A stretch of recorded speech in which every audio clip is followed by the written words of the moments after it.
Hello, beautiful souls, and welcome back to the Alchemist and the Oracle, a space where we engage in spiritualized conversations that deepen understanding, inspire transformation, and hopefully spark meaningful dialogue about life's most profound truths. I am Nicole of the Oracle, and I am joined by my co-host, Warrioress Ardeshir RN, also known as the Alchemist. Grand day, everyone. Welcome to the Alchemist and the Oracle. And today we're getting into conversation. We're revisiting our spiritual warrior training, the very first episode on the channel that we ever recorded. We're going to revisit that and see where the conversation takes us. With that, my dear Warriors Ardeshir RN, is there anything, when you watched back that episode, was there anything that kind of stood out to you? Yeah, it kind of did. I mean, it was kind of probably what probably hadn't been kind of tapped into when I look back at our second training, and I will always let me see, I will probably say a lot. I will talk about awareness because it's truly key. This kind of reminds me of another quote that I didn't just slip my mind now, but so it has to do with the beginning of becoming, and then becoming what you have to actually release to sit in self. And then sitting in self is really, really, really releasing the world and worldly things, not so much not the acquire, because I can't say that because I'm a true Taurus and I do like that. So about the conditions, we speak about that. I'm just going to allow my spirit to speak frankly and openly, so in reference to it. And so, and something that I am soon to publish. And I guess when I look at the timing and everything that went on, and the reason why it hasn't been isn't because it's not viable to be in. And we talk about death, and in this instance, it means truly releasing, or allowing yourself to die off the bits of you that are no longer serving you in the current moment. So, and what we'll be speaking about, I think, to a more depth of that, because I had previously spoke about, the pandemic and things of that nature, and what was discovered, and what we discovered, or what I discovered about myself in that moment, which was still a pretty early stage in the renewal of who I was choosing. And we talk about being a kind person. Don't want to use the word nice, and I forgot the acronym that Diva G, Coach G used. Like, nope, don't want that acronym. So what came to me was the part that my soul had spoke, because it knew what was going to be needed of me to do, to stand, and even to be here in this moment. And that means that I had to have more layers and conditionings to release and to die off, literally die off, in the spiritual essence of that, which is the energy, the untruths about who I am, but now it's about who I was that I'm not today.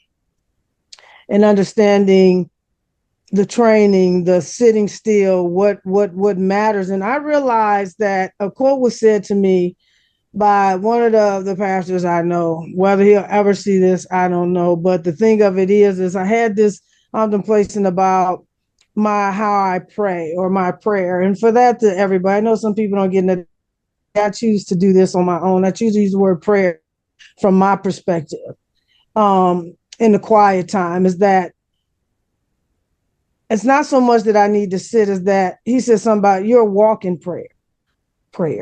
prayer. And so I had to sit with that. And I'm like, that's right. I have quiet time, because I heard people who said they got to have the TV on all the time. They got to have some noise going on in the house.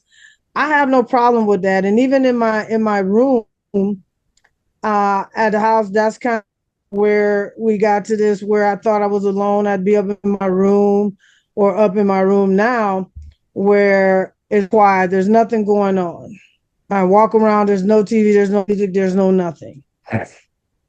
And that's solitude time for me. Except I have to be careful for what's going on in my brain. So we have to be careful of what we're thinking, what we're saying. And so to continue to understand, or even become aware of even your self-talk, you have to, and I have to catch myself. I'm better at it. I don't say the things I say to myself to try to, what's the word I want to say? To try to make me better, because those terms are no longer valid for me to understand, or be myself, or even look at my appearance and say certain things to myself, around who I am, how I look. No, I don't like scars. But also, I said to myself just the other day, that scars have a story. My scars have a true story. Some of those scars are unseen, and unseen for most of us. So when I look at continuing to die, to release, to honor self, a lot do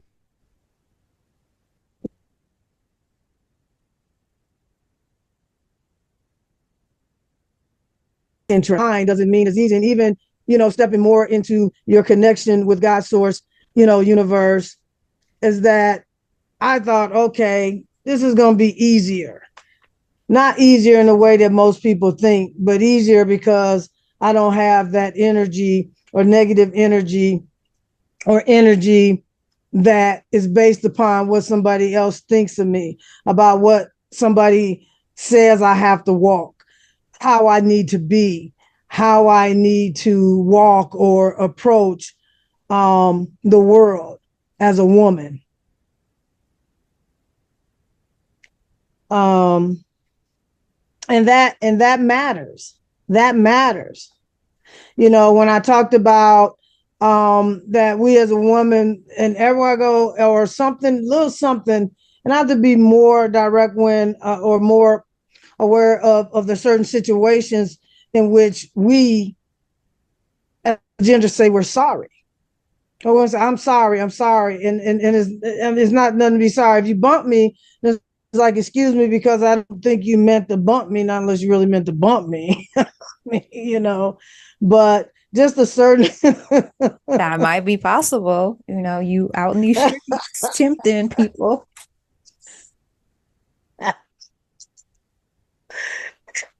So Sorry. it's like, now see, now you want to be funny. You were supposed to interject like that. Sorry for what? Sorry for interjecting at the time that, yeah. Maybe That they you want interject. you I to expect give that them from a you. reason to be sorry. I don't know. Anyway. So instead of saying sorry, you're saying my like what's the word you said? Sorry versus Excuse me. excuse me. Yeah, okay. Or Oh, pardon me. pardon me is another one. But see, but there's things where no one has done nothing, and they saying I'm sorry. Okay, things didn't go that I say I'm, and I didn't have any control of, or just what happened. Say you're a cashier. Okay, let me use that term because I've been one of those. I worked as one of them. So if the machine doesn't do what I'm expecting it to do, it's not me, it's not the machine. So I'm like, oh, sorry, ma'am. I'm like, or sorry for just things that for which I have no control over. I'm like, just hold on. The machine is malfunctioning. I'm going to get somebody, you know. And there's other situations, and you know, most of the time I think I remember certain situations. I had somebody just say, "I'm sorry." To me, I said, "You don't need to be sorry. You don't need to be sorry. It's good, you know, for nothing for which they had any control over." It's just like the sewing machine. If you know, oh, I'm sorry, you know, and then but you can correct that, you know, and make it so. There's just, you know, the awareness of what you say, how you be, and how you express and honor yourself in the world. And some of these, like I said, it's about, you know, conditioning. And so, oh my goodness, check this out. So a topic came up this weekend, and oh Lord, no, I wanted to be in the mix of it. So I to the side for a minute, and I'm thanking God that there were a few men in the room, right? Because they do need to speak. And so here's an example of an awareness, and I try to really just come from what is fed to me normally, and not from my gender-based self. Was about whether now some men may not want to; they like to be the approachers, but it was. Let me see. I can't, but I'm gonna do the question from, which was the essence of this, is whether or not um is it okay for a woman to approach a man, I guess, if she's okay. If she's Uh, interested. uh, Oh my goodness. The signal is being so disrespectful right now. Um, let's see. Let's do this.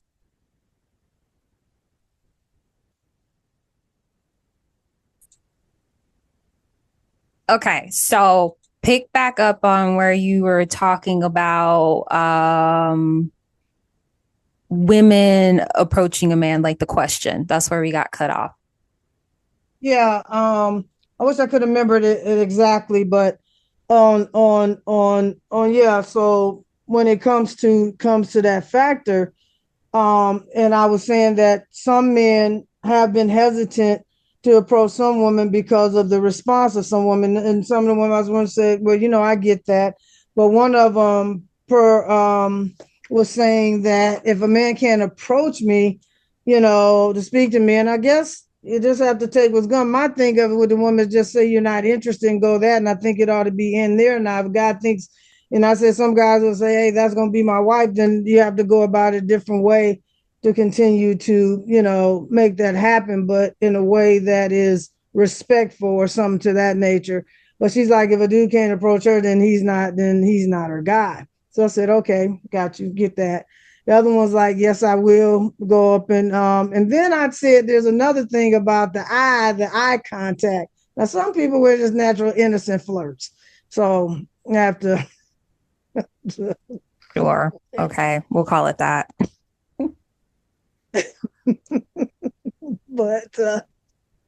but it was really really cool and deep. And so because the old adjective that changed. Now if you are that person, because even in a conversation I had with a long-term family friend who knew me and my sibling when we were way way way young, we had that off conversation. And so when you look at being aware and looking at, but everything is just not black and white. There's gray. People don't believe in gray, but gray does exist. And so we were speaking, and the whole idea of that came up with the earring. She's not a woman who would date a guy who would wear earring. But we're talking about older school, we're talking about much older than me. And then there's some men who wouldn't wear it because of the old status. Now I've had conversations with one of the guys who's been in my class, and we go back and have the conversation about the day. But I'm like, yeah, but was that really the naturalness of what it is to be, you know, to how you present yourself as a guy? So a couple of the guys came up and said a few things, which I'm glad, because their voices need to be heard. And so there's some woman said if she likes a guy, I think it's how you do it and how you do it. And for everybody is different. And we are in a different time where if a woman's interested in a guy, if not, and thinks, or he might not even have noticed her or anything like that, that conversation came up. And so you look at a dynamic where things are slowly changing, things are slowly doing off. People are feeling that they can be more of the true essence in which they are, which is something you ought to be anyway. Who can direct that for you?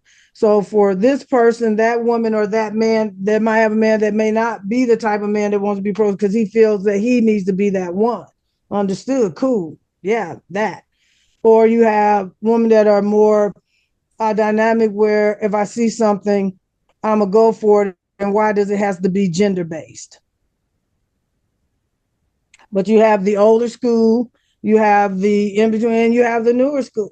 And so why should any of it be an examine? You know who you are.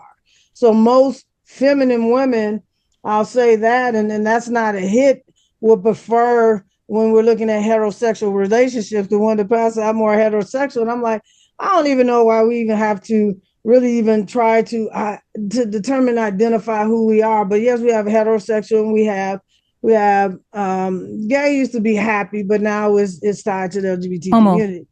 homo versus Yeah, hetero. Yeah. yeah. Um, community in honoring the different dynamics in how we come. A lot of it is based upon conditioning. I I'd think have to it's say it all is conditioning conditioning. though, Yeah. because I know so many women who are heterosexual, right? Mm-hmm. That have no problem approaching a man like in college, like I don't know, my mind goes to like there's so many different thoughts and perspectives around this where I think it all goes back to conditioning, Yes. number one, and then just your level of comfortability in how you just feel in the world, right? Yeah. Yeah. Which is deeply rooted in conditioning on top of that too. So I don't know when I look at spiritual warrior other the training, which is just opening up and being raw and just sharing, like I said, what's in the room. It's even that I've had conversations with the guys, and I say, well, you can take it for a compliment. If you, for instance, and I'm speaking about this because there's a time if I hadn't been through this worship where my mouth would still be closed, and so I just put it there. That might not be for everybody, but if your approach, if a heterosexual man is approached by a gay man, and that's not your thing, the basic thing is to say no, but that's a compliment. Not every man, like I said, not unless you just not unless you just for the lack of the term bad, we know what a hoe means. So I'm just gonna say that. So, and maybe I don't want to say, but anyway, for whatever, I was gonna say this is that if you have every man has a particular woman that they want, not unless they just don't care. Okay, that's out there. So I'll put it that way so you can retract the other thing that I said. So the fact of it is that if it doesn't matter if you care, so you're not typically one out there. If you're really overly sexually, you know, then so be it, right? So, and not every a woman has a particular type of man that she likes, and vice versa. And so it doesn't mean um that if you're approached and that person's not for you, that is that we're in a culture that's dying off from certain ways of being or not feeling comfortable in your own skin in many aspects. So the awareness is that certain things are dying off. And so for me to sit here and just honor who I am, not categorized of anything other than human as a human being. Because as I said, the skin that I'm in, the skin that I look, I have a lot to do with that. I just have to honor it, you know. And even in, I was downloading from a program, and where a video was being done, basketball player, where they're about to do a video, and the person who was in control of it is a darker skinned woman. So you just have this awareness, and that because of how she was treated in her skin, she wanted this actor to be more of her complexion for this when it comes to black men and women and black women versus my skin tone. And so there has been like either trauma or some type of hurt or some type of have based upon, that. So it was just very interesting that this particular topic came up in a room of women for which women were present. And when I look at that is an open awareness that we're able to speak and to honor and to shed some of the things, like you said, the conditioning, and to be open to speak about certain things that used to be taboo that need not be taboo in the world. And for me, and looking at the growth and to honor, because we need to honor each other in the world. And something about oneness came up yesterday. And we are one, different, in our beings, different in our thoughts, but to understand and respect and honor, one another in that, which means certain things are dying off. People are able to be more interactive with one another, in which we should, and to continue to have more conversations and having it mixed in and having the gender based, especially males, really, really, because there's some men that are quiet, but they really need to be heard. And even in our warriorship, some of our orgies and things of that nature came together because I think you need to explain what that is, because if you're not in the program, you'd be like, what is that? A male warrior. Okay. Identified more so as, yeah, I would get to that. Thank you for that. A male warrior, and how they're playing the world, and how they ended up having things just for men, and they need more of that. Women, we have a lot of different groups. Some I'm not aware of. I'm finding out about more of them, and I'm hoping to be that young elder speaker within that. But especially as a spiritual alchemist, that focuses, on the ego, and looking at that in the transition awareness that we have to have around it. And so in our second training, it came about releasing, dying, and allowing yourself to be more, and allow whatever your higher power to step in and do that. Is like, and not be in control of. And so I understand that my life and the things that are just transitioning and being a part of that, this weekend was, of a few days ago, was just that. So awareness is key, openness is honoring, releasing is that, in allowing yourself to be fully and rawly who you are in the world, and have those conversations to continue to, I'll use the word warrior up, and releasing, what you think and how you think you ought to be in the world, and honor your natural nature and whatever that is. Because I'm in a process, or I guess for a while, 1, 2, 3, 4, of parenting, reparenting myself in a way that honors my highest and greatest good. So when I say that I'm in joy, or I am gay, I am happy with every aspect of who I am, the warrior I am, the woman I am, the human being that I am. And honoring the road, and allowing this second saga and journey of my life to unfold in a way that never had before, in such a way that I honor the dreams, the visions, letting go of the illusions that are untrue about being in this world. So I pass it on to you, and you're taking reference to how I think I've just evolved, and I'm happy about it. I'm stoked about it. So And just to be on this platform is something. would you say that by you going through spiritual warrior training, that that was what allowed you to really evolve, come more comfortably, to see the power of evolution? Oh God, yes. I mean, when I look at the losses that happened prior, and then what I've honored and held space from then has been has been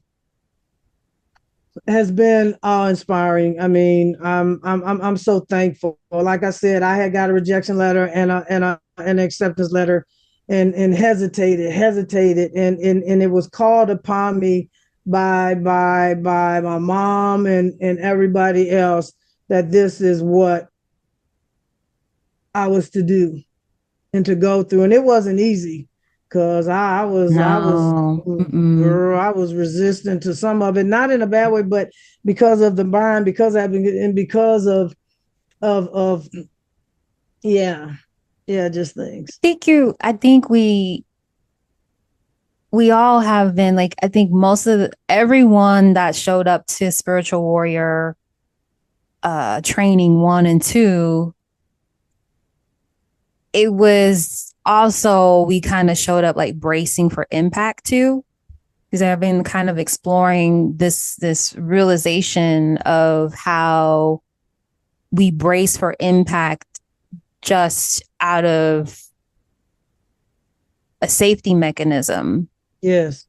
So that can kind of be like pushback because you're bracing for impact. So when you are starting to like go through, like just going through the training and what have you, there's this innate resistance because you're kind of bracing for impact. So it can be innately challenging, but I think it's also part of the process. Because you were talking about before we started recording about, or maybe it was during the recording, I can't recall, about the transition from a caterpillar to a butterfly. It was before, yeah. Okay. And so if anyone knows about it, like when they come out of the chrysalis, they have to fight their way out of it, because through that it dries out their wings so they're able to fly. And that's why they say if you see a butterfly that's like kind of partially out of like that chrysalis from transitioning from a caterpillar into a butterfly, to don't touch them because they will die. Is you have to go through that pushing back of bracing, that, like defaulting of constantly bracing for impact versus allowing for the exploration to experience something different. Because if you want a different experience, you have to do things differently. That's the only way that it happens. And spiritual warrior training, it takes you to those spaces of kind of looking at let's call them gremlins and things like that. That kind of, that's a fact. You put up on the shelf, or you're like, oh, I forgot about the gremlin in the box there. Hey, how you doing? Right? They all, it's like going through spiritual warrior training. The requirement is, okay, you need to bring all your gremlins with you. Mm-hmm. And also kind of brace for impact. Guess what? There's going to be some that pop out that you didn't even know are like back there too. So, but it was a container that provided the safety in unpacking all of that. Because, Iyanla Vanzant, she has gone through this herself, and she created this program through her own experience, and just knowing that part of the evolution requires an honest, vulnerable exploration through self-awareness and self-discovery. Yes. And Yes. that can be very Those are key. painful, as you say. Mm-hmm. Mm-hmm. One thing because I wrote some notes down here that you said, I'm trying to find it on the page. You were talking about you have to change your play. This is like what I wrote down. You said you have to change your playground to become the person you have told or held you need to be, told you need to be. You have told you need to be. So let me reach. Okay. You have to change your playground to become the person you need to be. And kind of what you've been talking about is that like you realize I need to change the playground, but also you might have had some fun at the playground too along the way, but you realize can't play like that over in this playground. That's for sure. I mean, it is what it is. I mean, it's the truth. Yeah. And depending on the desire and the vision that I've had or the dreams, because I said don't stop dreaming, but I just said to myself even before we began recording, I'm like, I have to believe without a mustard seed of a doubt in order to achieve. Yeah, the faith of a mustard seed. And it's so tiny. It's true. That's what I find. It's true. So one thing that kind of came forward heavy when I kind of revisited the spiritual warrior training was this. It was an interesting conversation too. And also it's so synchronistic that you were talking about a conversation that you were having about like asking women, like, would you approach a man? Because in the previous episode, we were talking about, like, I was talking about, like, I'm just gonna say his name, Steve Harvey. Steve Harvey has this philosophy, even like a teaching point that men cannot have relationships with women. And I always would hear that. And from my standpoint, I was like, that says a lot about you, Steve Harvey. And now that I've started to see his history, I'm like, oh, okay. It makes more sense. I feel like I don't think that that's true. I don't think that it's not that men can't have relationships with women. I think the bigger question becomes like, what type of relationship are you talking about? Okay, let's clarify that a little bit. Let's clarify What? that a little bit. Let's clarify a little bit. So we were talking about that men and women could be friends without getting to be. Now I look at intimacy as different because I look at even intimacy, energetic connections as a warrior. So without having sex, let's just get out there. Right. That's literally what. So he says that men cannot have cannot be in. Men only want to have sex with women, so therefore they cannot have a relationship with women or friendship, because their only reason they're in relationship, quote unquote, with them is because they want to have sex with them, and so they're incapable of separating the two. That's his thought. Like he teaches that a lot. Like he has said that a lot. I heard that a lot, and I heard people kind of like parroting it, and I'm like, I don't think that that's a true full statement. I think that says a lot about him and maybe his perspective on things. And I think that some men put themselves in proximity with women in kind of posing of like, oh, we're friends. Like, listen, I 100% know that there's some men that, and I wouldn't even say like we have a relationship, right? We're cool, surface level cool. But if I was to be like, hey, come over, let's have sex, they'd be like at my door in like 5 minutes or so. They'd be like, oh, bet what you need me to bring. But I also know the relationships that are not surface level, they would never, they'd be like, what's wrong with you? Like, you good? Like, what you talking about? Because that ain't happening here. They would have a deeper conversation of like, what's going on with you? Like what's happening? So I think it says a lot about your awareness, your capacity to connect. Why are you sexualizing women? Like your capacity to only look at women sexually is part of the problem. And it goes back to what you were talking about, where a lot of women don't feel comfortable approaching men because of that. A lot of women go into spaces very guarded. And some men, and like, you know, hey, I'm in Atlanta and I get hit on by women too, because we just have a very heavy gay community and I have friends that are in the community. So I'm at these spaces. And the level of aggressiveness, I'm like, why is this like a thing? How, like, is that really effective? I'm always like, now I ask, like, is this approach effective? Like, what's your odds here?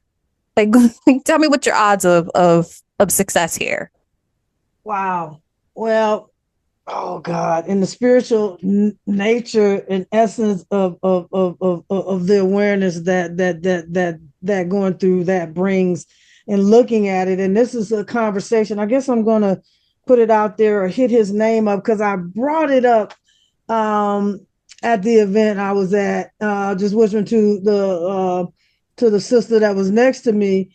And I'm like, there is a difference. And I've had this conversation about something I shared with you about the difference and it's the same for a woman, the difference of what it is between being a male and a man, also versus what it is to be a female and a woman. There's a difference. And I'm going to holler out Dante Whitfield's book. Or is it Dondre? Sorry, baby.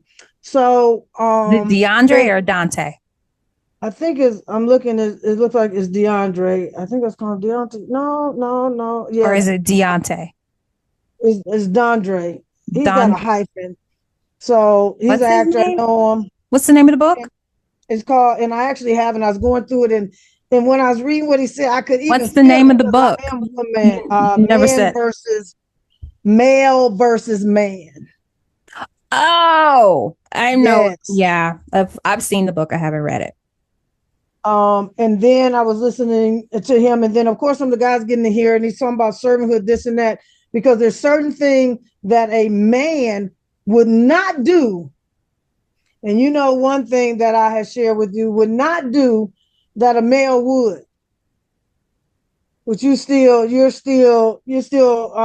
haven't fully transformed into that, especially when it comes to women, you know, and that respectfulness, and we'll go with touch or this and that without permission, or something to that nature, and understanding certain things. So yes, you know, and then you have to look at how some men have been raised by women. Some have definitely respected, won't do this, or won't approach in such a way. And sometimes, depending on the woman or what type of man you want, we all want different. Some want the masculine macho, some want the, you know, laid back, you know, mellow kind of, you know, it just depends. Right. And so the growth from our experience and continuing to do the work continue to set into the naturalness of who you are based upon that. And I've been around in my entire life. And even getting to understand that sport isn't defined by my gender. Okay.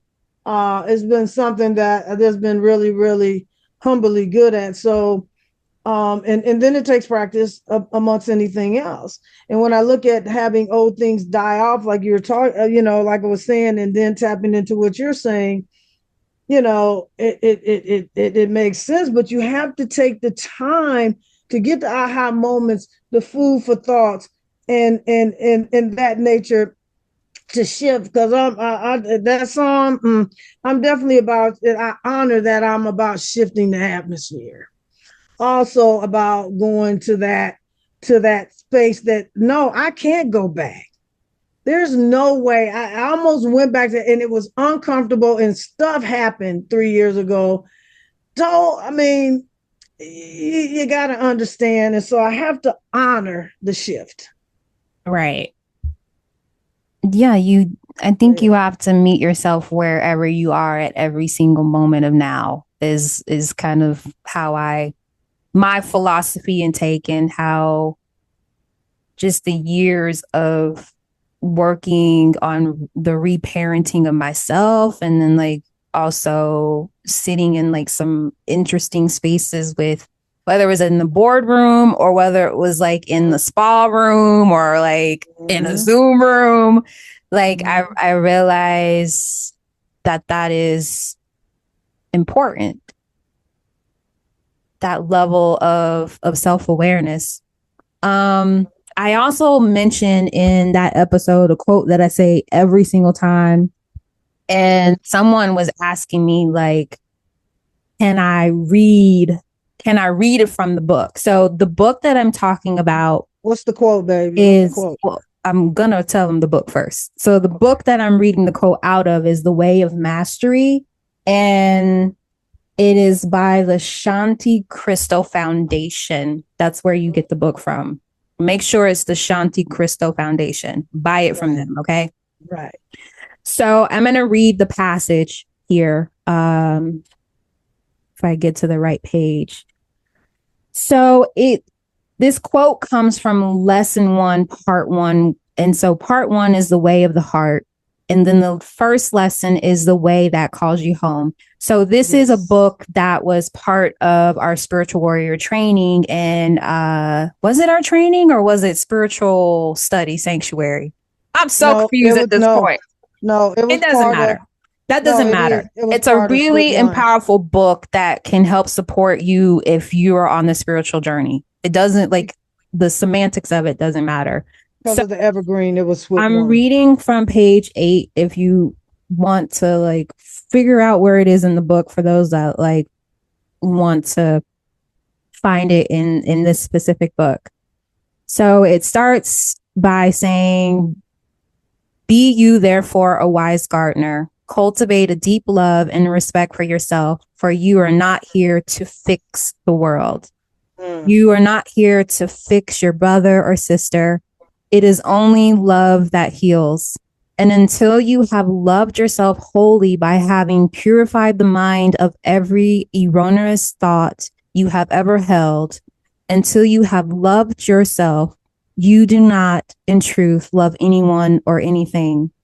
Save in those brief moments when you let your guard down and the love of God shines forth through you so quickly, you do not even know what happened.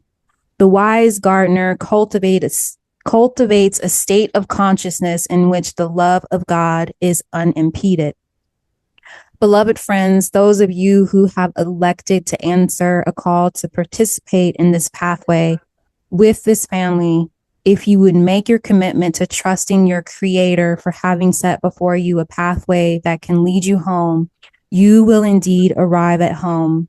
But commitment means that you do not get to leave the room when the shouting begins. The shouting we are speaking of is the shouting within your own mind, within your own body, within your own emotions. It means that you will stay with these things by being honest about them and loving yourself forever, having the power to even create such insane perceptions of yourself and the world around you. And the way of the heart is the final pathway that any soul can enter, and that there are many stages of awakening. There are many pathways that can be followed, but ultimately all roads lead to Rome, as they say. And eventually each soul must find its way into the way of the heart. Each soul must come back to the truth that it's time to take responsibility, to learn to cultivate the ability to look upon the deep and vicious blackness of what I have called, quote unquote, ego, which is nothing more than the cesspool of denial. it is that which lacks light. So it it's a really good passage. But the reason why this is the thing that stood out to me is I've been in the room so much with other people. And a lot of times I'm in rooms and spaces where I'm like, why do they not hear the shouting? And part of the way of mastery, part of like spiritual warrior training, part of spiritually awakening, right? Because I think everyone goes through their own journey in whatever way, is that it requires a level of self-awareness. And one thing that I remember from spiritual warrior training is that the point of spirituality is self-awareness towards self-acceptance. And that's why I say that quote a lot about like, you don't get to leave the room when the shouting starts. I say screaming, although the book says shouting, is because the room is your life. You're responsible for taking care of yourself. No one's coming to save you because you don't need to be saved. It's just this need to be reminded of who you have always been, as she says, before the world told you who to be. Yes. That's what we're all really kind of craving. And the work is the work for you, because even the book kind of alluded to it. Your journey is your journey, your pathway is your pathway, and there's different ways of doing it. So find your way, figure out what training you need to get to that level of awareness. And the last thing that I'll say here that I wrote down from watching that previous video that I know for sure is that when the student is ready, the teacher will show up. So if you are listening to this and you're like, okay, I'm ready, explore what that looks like for you. It's your responsibility. You're not broken beyond repair. I think there may be some bruises and things of that nature, but again, you have to tend to your wounds. It's your responsibility. You have to reparent yourself now that you are the adult that is responsible for the child that came into this world. And I will leave it there. I have lost all sense of time because I thought I had hit the button.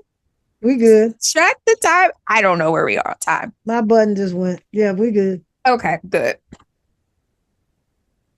So you have anything you want to say? I guess it's time to close out here from this episode, revisiting spiritual warrior training and the evolution of us being in training that really brought us here to show up, record that first video, and 2 years later, like, I just look at the evolution of how far we've come just in how we are in conversation and what we're in conversation about. I couldn't agree. It's been an honor. Thank you for definitely being present here and just the bouncing off and getting to know and sit with yourself, and even dealing with the shadow aspects of self, as you were mentioning. You don't get in the room, and sometimes I do kind of walk out the room. I mean, I do, and then I have to come back. I have to come back and address the thing that doesn't serve me anymore, and to be okay with it, and changing the playground in the rooms in which that no heat, no judgment, but it's about honoring myself and serving myself and living in the essence of what joy truly is. It doesn't mean I'm not going to go through something, which I had to understand that part, because the ego will be like, oh, everything's kosher. I'm like, no, not really. No, it's not. So, and to shift the dynamic. And then when something goes or off or is off, or you see yourself maybe reverting, you can catch it like, oh, no, that don't feel good. No, no, no, no. And once it's there, it allows you the presence to understand that that's no longer your world anymore. You know, is to desire. So people say, always have this thing is like, you know, looking at stepping into the next saga or having the home you always wanted to own.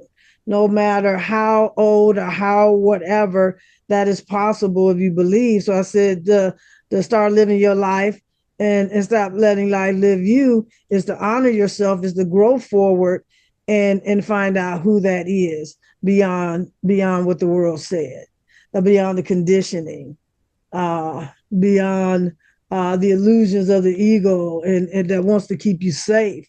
And in safety, no one grows. You know, being safe behind the wheel is a different story. Walking across the street, being careful. But I have to understand and say there's one key. That is an awareness that's just telling me to say it, which is true. We're all responsible. So when you're behind the wheel of the car, you're responsible, but also the person walking across the street is responsible. Because just freaking yesterday, somebody was in the street, middle of the street, wasn't sure what was going on. And unfortunately, I got an overview of them. And so I stopped. I had to go. I was like, okay, baby, which way are you going? How you dressed? Are you in your conscious mind? And they weren't. And eventually I go by and they cross and they didn't get hit. So we all need to be aware that, you know, of the next person, the next stage of this, that, and the other, wherever you are in the world, whether it be walking, whether it be driving, whether it be shopping, doesn't matter. You know, we all share this one space, and to do that and to honor, you know, what's in the chair, what's in your chair, and whether you like what's sitting in it. And open your little gremlin boxes up, people. Yeah. Pretending that they're not there. They're holding space. And I think it's like you said, it's about being aware of what's there and doing something about it. Yeah.